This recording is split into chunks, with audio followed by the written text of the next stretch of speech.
Hey everybody, check it out. I'm outside.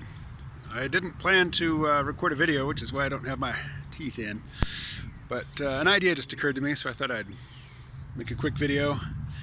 So I'm reading this book called Empty Planet, and it's about the demographic shift of people in not just the industrialized so-called first world, but really all over the planet. Africa least of all, but even in places like Brazil, Brazil which is poor and corrupt and where lots of people don't have access to higher education and, all the factors that typically lead to a high birth rate, even in Brazil, they've fallen below replacement rate. China is definitely way below replacement rate. India is following. So I was thinking, this will really put on the push to get robots, to push robotics to the place where we can have roughly, human-shaped and capable robots operating in a world built for humans where there's too many old people for the number of able young workers who are, doing all the work that needs to be done. But I also was thinking about The Handmaid's Tale. Alarmist or histrionic feminists like to say that The Handmaid's Tale is a documentary, that the United States is in the grip of this ironclad, hyper-conservative Christian oligarchy, which is using women's bodies just cynically and depriving women of all freedom of choice and agency in the world, which is, it's just stupid. The people making this argument are the most privileged people in this society, or they're among the most privileged. But, and one thing, that they just never mention when they're talking about how The Handmaid's Tale is a documentary and how we're really living it, is that the premise of The Handmaid's Tale is an infertility crisis, where, most people are infertile, most pregnancies don't lead to live birth, and the very few women around who still have functioning ovaries, well, the theocratic state has laid claim to their bodies and their reproductive capacities and said, you will bear children for the elite. That's the premise of The Handmaid's Tale, and that's not the fact. It's just not the case in the real world. We don't have a fertility crisis, but we are not replacing ourselves. So I thought, well, what if, 100 years from now, say, when the birth rates all over the world have, not only have they fallen below replacement level, but the societies have been getting progressively older to the point where, young, healthy, viable workers are really super rare. Perhaps, and, there is no capacity. The robots that are, human-shaped and can operate in a messy, chaotic environment built for humans, they just don't materialize. There's some technical hurdle which is never overcome. And what if, what if that happens? Well, possibly the women, some women who are demonstrated fertile and who are young enough to have children might not be given a choice. You will have 6 children, period, point blank.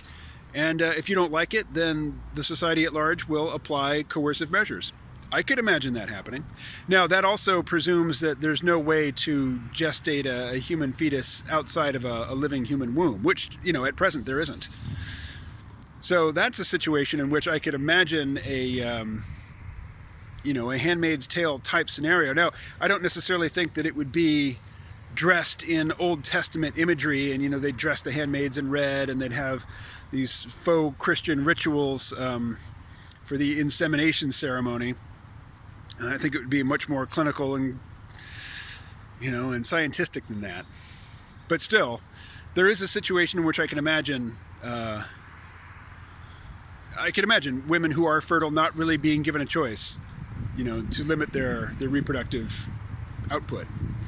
Now, I'm also reminded of Thomas Ligotti's book, The Conspiracy Against the Human Race, A Contrivance of Horror, in which he talks about, what if we did stop reproducing, not all at once, but say, having, like each woman has 1 child, so that decreases the population of each new generation by half.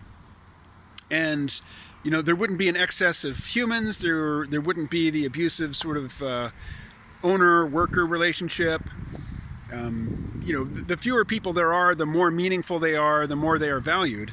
And people, in living in this progression of each generation being half the size of the one before it, would be among the most privileged people, the most happy ever to walk the face of the earth, because they would be valued as individuals and as humans.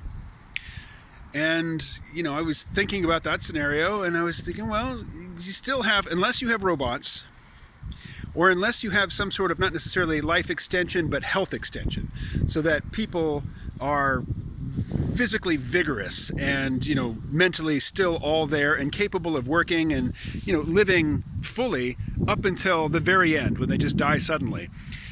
In that instance, yeah, I think each generation being half the size of the one before it, that really would be a recipe for human flourishing. Not the flourishing of the civilization, but the flourishing of the individuals in the diminishing civilization.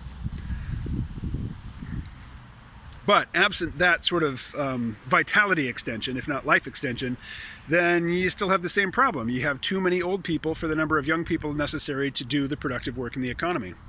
In which case, what do? You either need technology to do all that work for you, or you need some new workers. And to get new workers, you need human women to bear children. And if they don't want to, then your choice is, well, just sort of watch the society crumble around you, watch your civilization have diminishing capacity over time. And diminishing capacity, in some instances, so what if you don't really have cheap, ubiquitous air travel anymore? And if you want to travel, you have to do it slowly. Yeah, it's not such a big deal. I mean, that's not anything to lock people up, chain them to a bed, and make them have babies for. But what if your medical capacity is degrading? What if you don't have enough people doing research to find new vaccines for new illnesses? What if the sanitation system starts to break down? Once you start to lose, once you no longer have enough people to man your industrial infrastructure, stuff starts to break down. Well, there goes the quality of life that Thomas Ligotti said that people in a dying civilization would enjoy. Anyway, I don't have a polemic point to hammer home. Those are just some thoughts that occurred to me. Talk to you later.